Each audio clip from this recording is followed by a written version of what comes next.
Emer O'Neill. Now, that is a good, solid Irish name, am I right?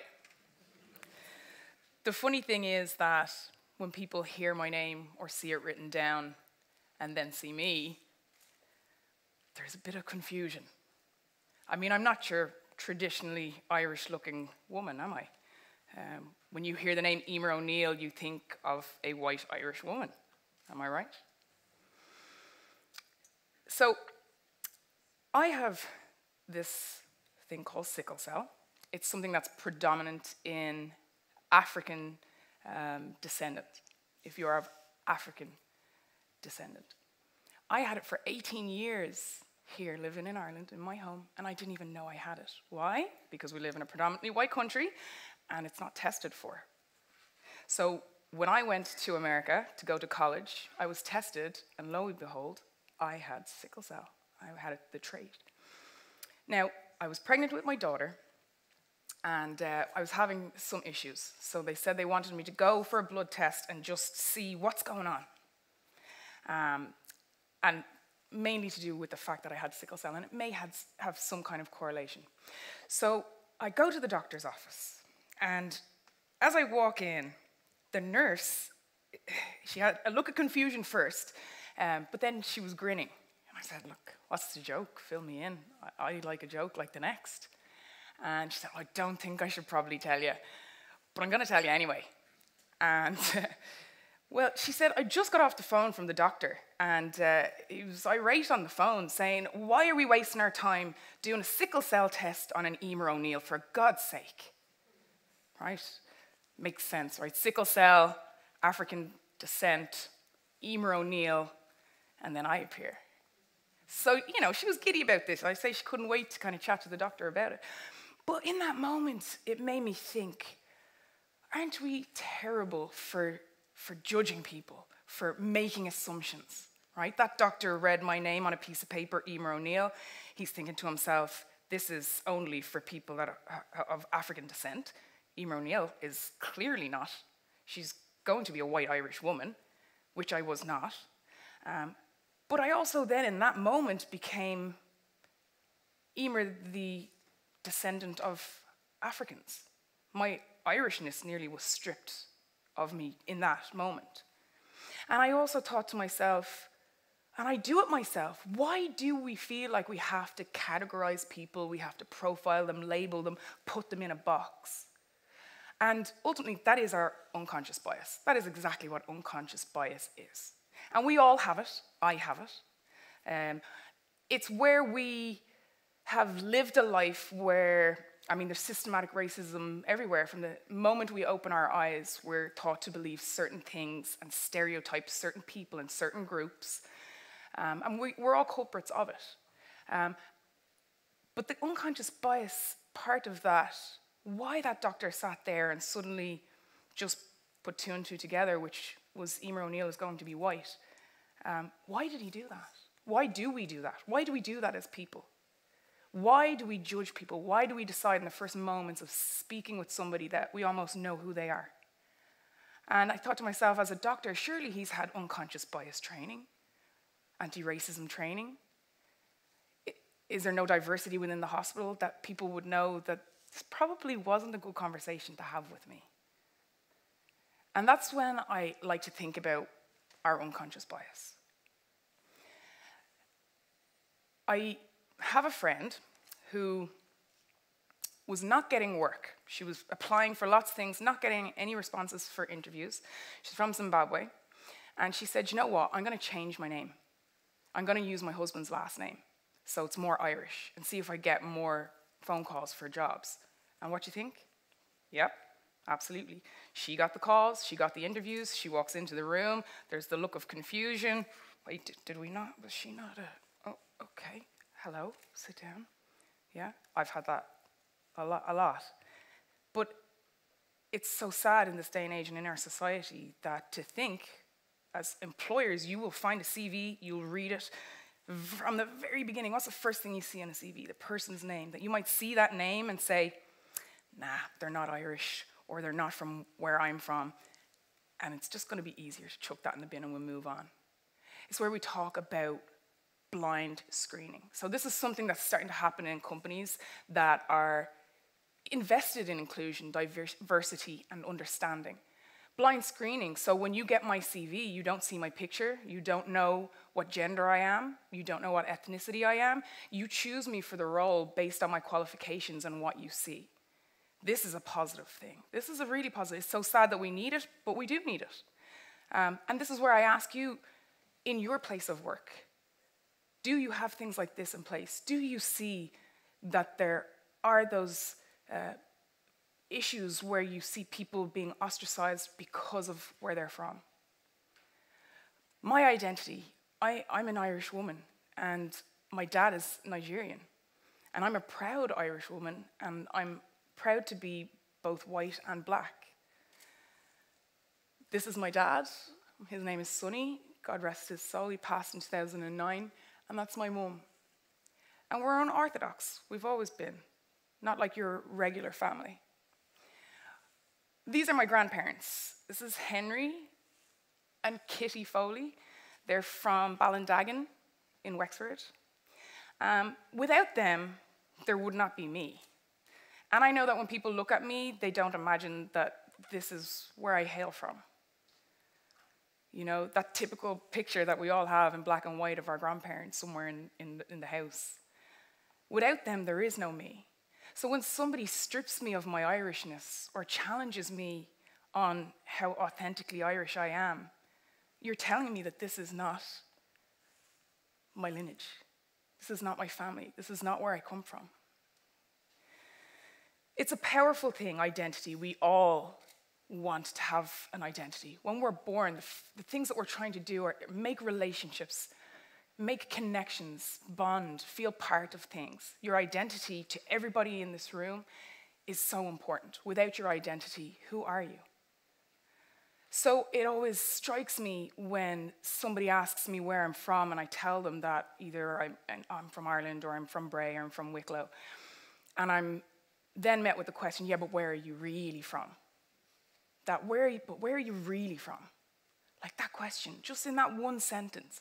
But where are you really from? Insinuating that when I said I was from Ireland, that I was lying. That when I said I was from Ireland and have black skin or brown skin, that is not a possibility. But in the 21st century, this is the world as we know it. It's the mentality that we have that somebody cannot be brown and be an Irish person. Somebody cannot be brown and be from the United Kingdom. Somebody says to a person in the United Kingdom, where are you from? Birmingham. Yeah, but like your skin's brown. Where are you really from? Well, I mean, my parents are from India. So you're Indian. Well, no, I mean, you know, it happens in America. It happens all over the world where people are stripped of their identity. And you wonder too, as a nation, when somebody wants to be Irish, should we not take that as a compliment?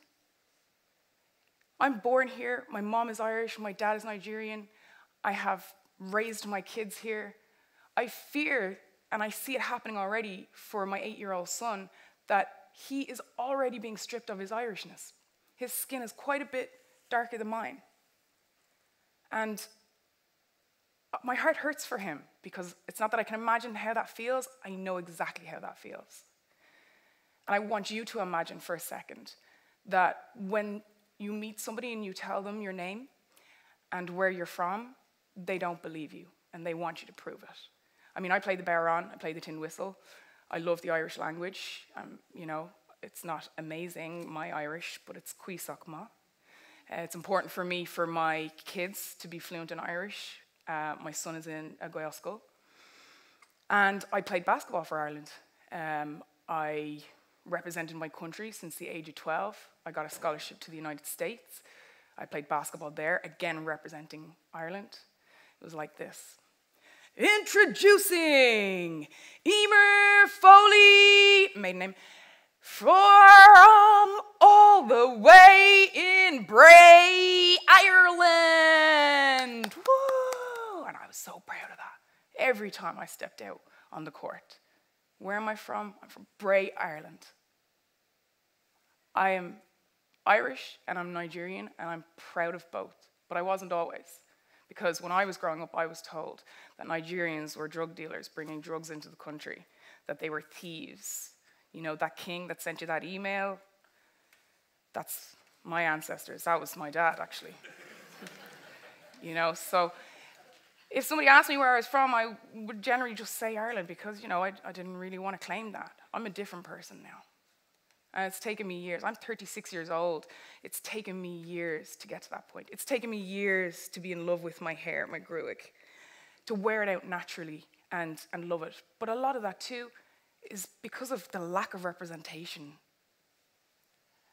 Ireland is a very diverse country. The world is diverse. So that makes me question, why is it then that our media is not diverse? Our police services are not diverse. Our government is not diverse. Our education system is not diverse. I went to primary and secondary school here, and I never had a teacher that was a person of color, ever. And do you know the way they say you've got to see it to be it? Yeah. Well, I became a teacher. I broke the mold. And I got a master's in education and leadership because I wanted to be a deputy principal or a principal. Because again, believe it or not, in the history of the country, there has never been a black deputy principal or principal to date. So to see it, to know that you can be it, does not apply to me. It does not apply to my son. We have to pave our own way. But that's where the voices of every individual come into play. It is so important that we work together and that we work on our allyship, we educate ourselves, so that for once in my life, when somebody asks me where I'm from and I say that I'm from Ireland, and that person says, yeah, but where are you really from? Somebody I don't even know pops their head in and said, I think she told you where she was from, Ireland. And I'd say, wow. Because that might have been the first time you asked the question, but do you know how many times I've been asked that question? Now, there's nothing wrong with asking someone where they're from. I do it all the time. It's, you know, it's a conversation starter. It shows you're interested. But challenging somebody on where they're from is a different thing. And we have got to erase the mindset that to be an Irish person, you should be white, because it's not true. I'm Irish. My son is Irish. But we are not white in complexion.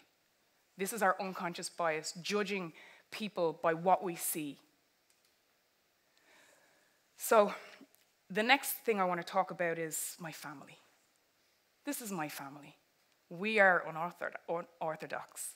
We are different. We're diverse.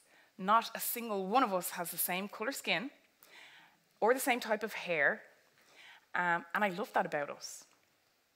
I remember when myself and my husband and Kyan, my son, went to go get a goldfish. Sunny wasn't born yet. And I remember the man in the shop. He turned and he looked me dead in the eye and he said, how come your son is so black?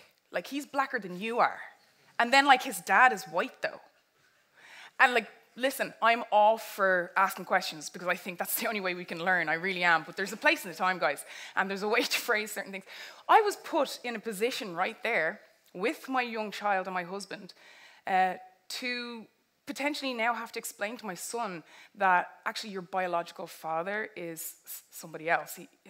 He's African American. Like, we weren't prepared for that conversation, but I had no choice than to try and talk to my young son about that without preparation when I didn't think it was the right time. So even talking about racism, I hear people say, well, I don't want to talk about racism to my kids yet because they're still quite young, you know what I mean? And I'm like, wow, that's a nice privilege that you have there because I don't have that privilege.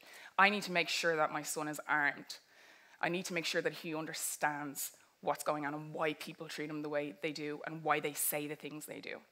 He has been called a black fill in the blank. He's been told that his skin looks like fill in the blank. He was approached in our estate and said, your kids, his peers, said to him, your dad's George Floyd. And they all started laughing. Now, the irony of it all is that his biological father is actually African American. So, you know, it's a little bit close to the bone. As a family, I remember one day we were out walking and a guy rode by on a bike and he said, you non-nationals. My son is 6, so he's asking me, Mum, what's a non-national? I don't have the privilege to talk about racism when I feel like my kids are ready.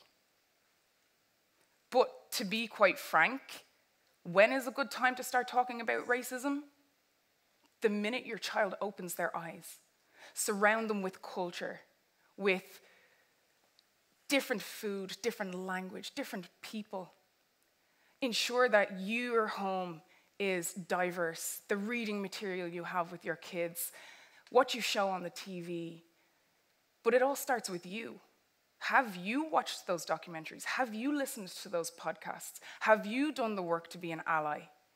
Because it's very hard to be an ally if you don't feel confident in your knowledge.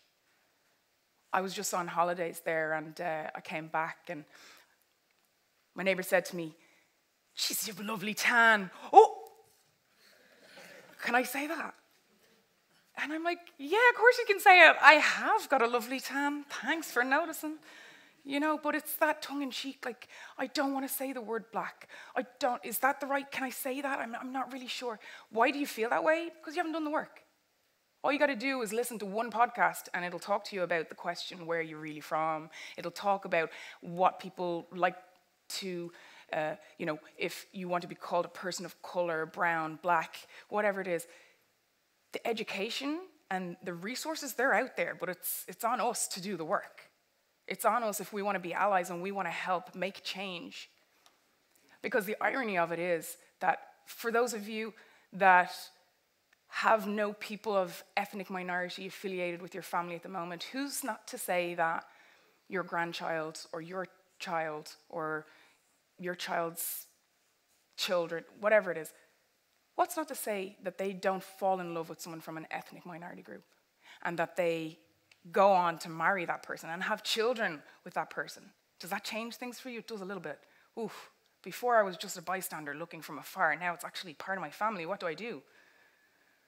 I'm always so shocked, though, by the amazing support from people from Ireland. Like 2 years ago, I started my activist work, and myself and my family, we were harassed, like, terribly. My name was graffitied all over my town. Our house was egged, and it was actually on my son's 6th birthday, so if you ever ask him about that birthday, that's the thing he remembers. Somebody poured acid on the car next to my neighbor because they have an SUV, and obviously, well, they got the wrong person. We've had to install cameras. And so for me, when people say things like, "I don't see color," or "there's no racism here," let me be the first one to tell you, if I am, that yes, there is. Yes, there is. And my Instagram has been one of the reasons why I've been able to showcase this. I've been silent as long as I can remember because I was embarrassed to talk about racism. I was embarrassed. My best friend is sitting here this evening, and the things that I have talked about, she never even knew. We've been best friends since we were in primary school, but I learned very, very early that it's traumatic when things happen to you, but when you talk about it to people and then you're gaslighted, the trauma is even more overwhelming and painful because you're asked, "Oh, come on, just a bit of crack, like, what's the problem?" You know? You're taking, "Are you sure that's what they said, though?" They didn't mean that, though, you know what I mean? You know, it's reevaluation that we need to do ourselves. Hold ourselves accountable. Do the work to be that ally and be educated and feel confident in your knowledge and how to make change. What is your job right now? Do you have a certain set of skills that could help us to ensure that racism is eradicated? It is the 21st century, and I am still being judged because of the color of my skin, and I'm watching my son have to go through the same thing. What is that? It's on us. How do we stop this from happening? All of us. We use our voice. We ensure in our workplace that there's policies in place. Can you believe that it's not mandated to have anti-racism policies in schools, let alone any workplace? As far as I'm concerned, an anti-racism policy should be in every place where there are humans. Because what does an anti-racism policy do? It helps people to understand what racism is, what to look for, how to deal with it, how to aid the person who has been attacked, how to document it. It took me a year and a half with a friend of mine, Thomas Emmett, to write an anti-racism policy for schools specifically. I'm a teacher, I've been teaching for 13 years. And I couldn't fathom the idea that we don't even have such thing. But I'm a culprit also. I mean, I've been teaching 13 years. I was teaching in a school that didn't have an anti-racism policy, and it didn't dawn on me. It's nobody's fault. It's where we go from here, though. You know, the things that we expect. In your workplace, you say to your colleagues or to your boss, and you say, do we have an anti-racism policy in place? No. I think we should probably look into that. You do the work. Because ultimately, it's you that'll make the change. It's our children, and it's from such a young age that these changes need to be made. I wrote a book called The Same But Different, and it's about little Emer, and the trials and tribulations I went through. Like, people didn't want to hold my hand in the yard. I didn't have diverse material in my school, all the way through. I look at our curriculum, I don't ever remember learning about racism. I've reached out to figure out, is that part of the curriculum? No, it's not. It's optional if you want to throw that in.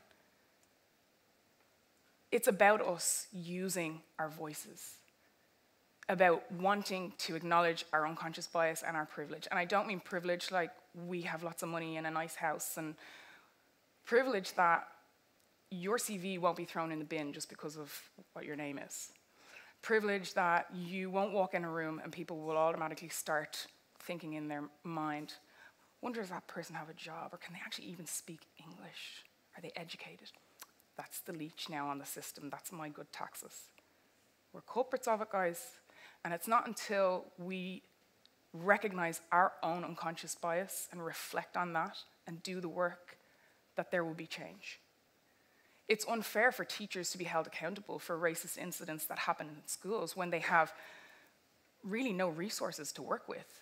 It's not mandatory to take anti-racism workshops or courses or unconscious bias courses. But it's so powerful when you do. And then you take them, but do you live it? Did you go to that course, listen to everything, and then you're still the same you? Do you actually live it? Do you call that person out in your WhatsApp group? Do you stand up to that person in your family and say, look, dude, that is just not okay to say. And there's no excuse for it. There's just no excuse for it. What is our role, and what are the things that we can do? Diversity and representation are huge. Just imagine growing up, right, and never seeing yourself reflected on your TV screen, in your cartoons, even as an adult, on the radio, on the television, in government, in education. In countries, they have quotas, minority quotas. So they headhunt people from minority groups and ensure that their workplace or schools or wherever it is are diverse. And the way, I mean, we've done it already, right, for women in gender equality. So we created grants and programs for women in STEM, starting in primary school, headhunting young girls to tell them, you can do this. This is not just a male role. It's the same thing that needs to be done for ethnic minority groups. Programs, resources. When my family and I were terrorized, we had nobody to turn to. There was no number I could call to help us to deal with what was going on, how to explain it to our kids, no shoulder to lean on. These are the areas that we need to speak up about and ensure that there is change in those areas. Our voices are more powerful than you can know. And I mean, at the end of the day, right, we're born and we're waiting to die. I know that sounds dismal, but the part in between, this is where you make your difference. These are the footsteps that you leave behind. You listen to me talk today and you say, growing up in general and life in general, the struggle of it, let's be honest, the struggle of life. But imagine having to carry this burden on top of you as well, something you never asked for. I didn't ask to be born, and I didn't ask to be born a person of color. And realistically, after everything I've talked about, or your knowledge that you had before this, would you want to be a person from an ethnic minority group? I have 2 children. One is white, looks white, and one is black, looks black. I know that they're both going to have completely different lives. My daughter Sunny will have a certain privilege that my son will not have because his skin is black. And the only way for us to make changes in that are the things that we've talked about here today. Bringing in policies, calling people out, going and educating yourself to be an ally, and bringing that into your everyday life. I don't think you understand how much power you do hold. And as sad as me having to mention my social media, it is only because I began to gain a fellowship that people started to listen to me. I remember complaining to a magazine because there's never anyone of color on the cover. Why? Well, sorry, we only put people who are like influencers. Like, you know, you have to be. So I said there and then, grand. With my 100 followers on Instagram, I'll be an influencer. So that you can't tell me that I can't be on your cover, or that people that are from minority groups cannot be just because they're not influencers. There's always an answer. But unfortunately, the consequence is that there are not representatives in our government. And there should be, and in our police force, and there should be. And we, at the end of the day, are the ones that will be the ones capable of making those changes. I really hope that you've taken something from this evening. I've really enjoyed speaking with you, but I don't want you to leave and not take that with you and do something about it.